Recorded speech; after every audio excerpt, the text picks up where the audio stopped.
अस्सलामुअलैकुम। हैदराबाद से एक अहम खबर सामने आ रही है, जहां तेलंगाना हुकूमत ने हाई कोर्ट को इतला दी है कि वेमुलावाड़ा के मशहूर श्री राजा राजेश्वरी स्वामी मंदिर के अंदर मौजूद तारीखी दरगाह हजरत सैयद ताजुद्दीन ख्वाजा बाग सरवर को रिनोवेशन का काम आसान बनाने के लिए वहां से मुंतकिल कर दिया गया है। ये मामला अब काफ़ी नाजुक सूरत इख्तियार कर चुका है और इसी पर सियासी और कानूनी सतह पर गहरी बहस जारी है। ये सुनवाई जस्टिस बी विजय सेन रेड्डी के सामने हुई, जहां तेलंगाना सरकार की तरफ से advocate general A Sudarshan Reddy ने कोर्ट को बताया कि मंदिर के अहाते में चल रहे रीडेवलपमेंट प्लान के तहत न सिर्फ दरगाह को शिफ्ट किया गया बल्कि हिंदू मजहबी संरचनाओं को भी मुंतकिल किया गया है। उन्होंने वाज़ेह किया कि कोटिलिंगला अंजनेय स्वामी की मूर्ति समेत कई धार्मिक संरचनाओं को भी ज़्यादा वसी और महफूज जगह पर ले जाया गया है ताकि निर्माण का काम बेरुकावट पूरा हो सके। जस्टिस विजय सेन रेड्डी इस दौरान कहा कि हाईकोर्ट का फ़र्ज़ है कि वो मजहबी मकामात और भक्तों के हकूक़ की हिफाजत करे। कोर्ट ने 26 फरवरी को एक इंटरिम ऑर्डर दिया था, जिसमें हुक्म दिया गया था कि दरगाह के खिलाफ किसी किस्म का जबरी कदम, चाहे वो रिलोकेशन हो, डिमोलिशन हो या किसी किस्म की तब्दीली, नहीं उठनी चाहिए। लेकिन इस मरतबा जब एडवोकेट जनरल ने कोर्ट को बताया कि दरगाह पहले ही मुंतकिल की जा चुकी है, जो जज ने कहा कि वो इंटरिम ऑर्डर फिलहाल लागू नहीं होता। इस मामले में दिलचस्प बात यह रही कि सरकार की तरफ से पेश होने वाले 4 वकीलों को भी इस बात का इल्म नहीं था कि दरगाह को पहले ही शिफ्ट किया जा चुका है। यानी तेलंगाना की मौजूदा सरकार कोर्ट के ऑर्डर्स को नज़रअंदाज कर रही है। पिटीशन दाखिल करने वालों की तरफ से पेश होने वाले वकील ज़ीशान अदनान मोहम्मद ने मीडिया से बात करते हुए कहा कि यह मामला काफ़ी हसास है और कोर्ट ने भी बड़ी एहतियात से काम लिया।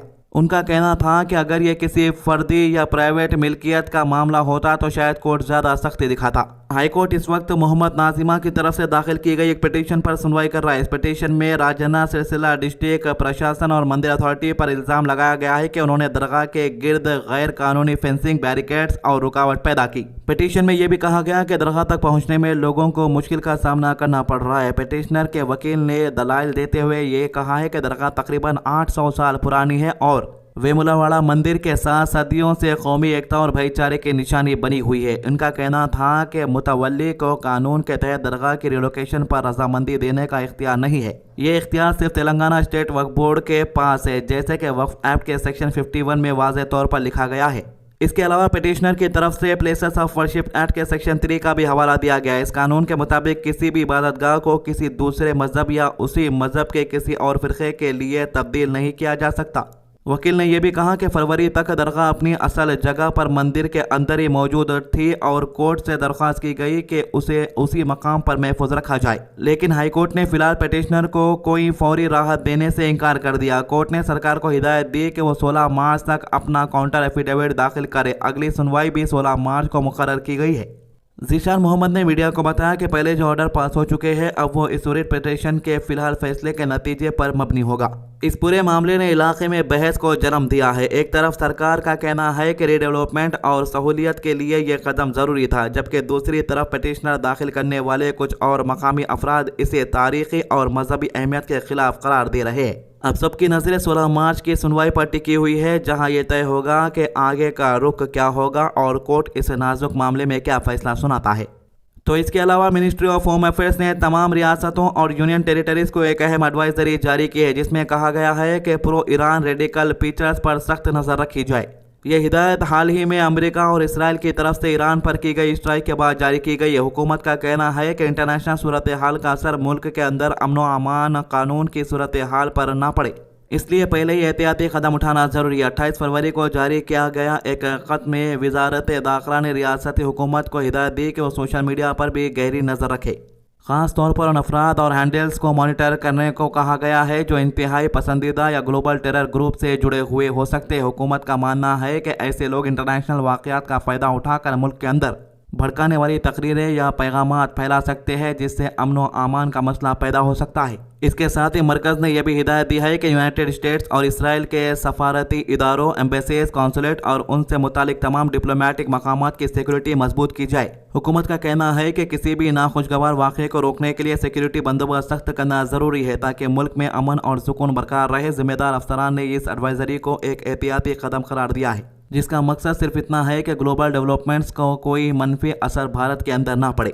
इसी बीच ऑल इंडिया मजलिस इत्तेहादुल मुस्लिमीन के सरबराह असदुद्दीन ओवैसी ने इस एडवाइजरी पर सख्त तनकीद की है। इन्होंने कहा कि मीडिया प्लेटफॉर्म एक्स पर अपनी पोस्ट में मरकजी हुकूमत पर दोहरा मायार अपनाने का इल्ज़ाम लगाया। ओवैसी का कहना है कि नफरत भरी तकरीरें करने वाले कुछ अफराद पर कभी किसी किस्म की सख्ती या एडवाइजरी नहीं जारी की गई, जबकि इन पर संगीन इल्ज़ामात लगे हुए हैं। यानी यहाँ पर असदुद्दीन ओवैसी हिंदुत्व तंजीमों की बात कर रहे हैं। इन्होंने ये भी दावा किया कि कुछ लोग जो बार बार अपनी जमानत की शर्तें तोड़ चुके हैं और मुसलमानों के खिलाफ भड़काने वाली जुबान इस्तेमाल कर रहे हैं, उनके खिलाफ मरकज ने कभी इस तरह का कदम नहीं उठाया। ओवैसी ने यह भी कहा कि एक ऐसी कॉन्फ्रेंस को हुकूमती फंडिंग मिली जिसमें दस्तूर को खत्म करने की बात की गई, लेकिन उस वक्त कोई एडवाइजरी जारी नहीं हुई। इनका कहना है कि 2023 से गाजा में इसराइल के एक्शन के हवाले से मुल्क के अंदर मुसलमानों के खिलाफ नफरत भरी तकरीरें बढ़ी है, मगर सेंट्रल गवर्नमेंट हर बार ये कहकर जिम्मेदारी रियासतों पर डाल देती है कि लॉ एंड ऑर्डर रियासत का मामला है। इन्होंने सवाल उठाया कि फिर अब मरकज सीधा दखल क्यों दे रही है। ये तमाम सूरत हाल उस वक्त सामने आई जब ईरान के supreme leader Ayatollah Ali Khamenei के शहादत की खबरें सामने आई, जो बताया जा रहा है कि अमेरिका और इसराइल के एयर स्ट्राइक में हुई है। इस खबर के बाद मुल्क के मुख्तलिफ हिस्सों में शिया बिरादरी के लोग सड़कों पर निकले और गम और गुस्से का इजहार किया। कई जगहों पर एहतजाज जुलूस निकाले गए जहां लोगों ने अपनी नाराजगी और अफसोस का इजहार किया। सूरत हाल को देखते हुए मकामी इदारों ने भी सिक्योरिटी इंतजाम सख्त कर दिए। पुलिस और सिक्योरिटी एजेंसीज को हाई अलर्ट पर रखा गया है ताकि किसी किस्म का तनाव या तशद्दुद पैदा न हो। हुकूमत का जोर इस बात पर है कि भारत में अमन और भाईचारा बरकरार रहे और इंटरनेशनल वाक़यात को कोई गलत असर यहाँ का माहौल पर ना पड़े। हैदराबाद में कल एक बहुत बड़ा एहतजाज रैली देखने को मिला जब MBT के रहनुमाओं ने चंचलगुड़ा से दारुल शिफा तक एक पुरजोश मार्च का इनकाद किया। ये रैली अमेरिका और इसराइल के खिलाफ एहतजाज के तौर पर मुनज़्ज़म की गई थी। शहर के मुख्तलिफ इलाकों से हज़ारों अफराद ने इस रैली में शिरकत की और अपना गुस्सा और बेचैनी का इजहार किया। रैली का मकसद ईरान और इसराइल के दरमियान जारी जंग के तनाजुर में अपना रद्द अमल देना और इस नाजुक सूरत हाल में एकजुटता का पैगाम देना था। एहतजाज करने वालों के मुताबिक लोग सुबह से ही झुंड की सूरत में जमा होना शुरू हो गए थे, हाथों में बैनर्स और प्ले कार्ड्स उठाए हुए थे। उन्होंने अमेरिका और इसराइल के खिलाफ सख्त नारे लगाए। रैली के दौरान फजा नारे तकबीर और मुख्तलिफ एहतजाज नारों से गूंजती रही। MBT के कायदीन ने अपने खिताब में कहा कि वो मजलूमों के साथ खड़े हैं और जो कुछ हो रहा है उस पर अपनी शदीद तशवीश का इजहार करते हैं। उनका कहना था कि दुनिया भर में इंसाफ और अमन के लिए आवाज़। इसके अलावा हैदराबाद में AIM के अरकान असेंबली ने भी एक अलग एहतजाज मार्च की क़ियादत की। ये मार्च दरबार हुसैनी से शुरू होकर दारुल शिफा एक्स रोड तक निकाला गया, जहाँ हज़ारों लोगों ने शिरकत की। उन्होंने कहा कि वो ईरान के supreme leader Ayatollah Ali Khamenei के कत्ल की मजम्मत करते हैं और हाल ही में होने वाले इसराइल और अमेरिकी हवाई हमलों को सख्त से रद्द करते हैं। रैली के दौरान एहतजाज करने वालों ने कहा कि यह हमले सिर्फ एक मुल्क पर नहीं बल्कि पूरी उम्मत पर हमला तस्वुर किया जा रहा है। इन्होंने हुकूमत हिंद से भी मुतालबा किया है कि वह अपना मौक़िफ़ वाज़े करे और अमन के कायम के लिए अपना किरदार अदा करे। एहतजाज में शिरकत करने वाले अफराद ने कहा कि वो जुल्म के खिलाफ अपनी आवाज़ बुलंद करते रहेंगे और जब तक इंसाफ नहीं मिलता इनका एहतजाज जारी रहेगा। तो पुलिस की जानिब से सख्त इंतजाम किए गए ताकि सूरत हाल पुरअमन रहे। जगह जगह पुलिस की नफरी तैनात की गई और ट्रैफिक को मुतासिर होने से बचने के लिए खास बंदोबस्त किया गया था। इसके बावजूद रैली पुरअमन तौर पर अपने इख्तिताम तक पहुंची। तो ये थी अभी तक की अपडेट। आज की अच्छी बात, हुजूर सल्लल्लाहु अलैहि वसल्लम ने फरमाया अल्लाह ताला हर इफ्तार के वक्त कुछ लोगों को आज़ाद फरमाता है और ये रमज़ान की हर रात में होता है। इब्ने माजा 1643। हमारे चैनल को सब्सक्राइब कीजिए, वीडियोस को ज़्यादा से ज़्यादा शेयर कीजिए। अल्लाह हाफिज़।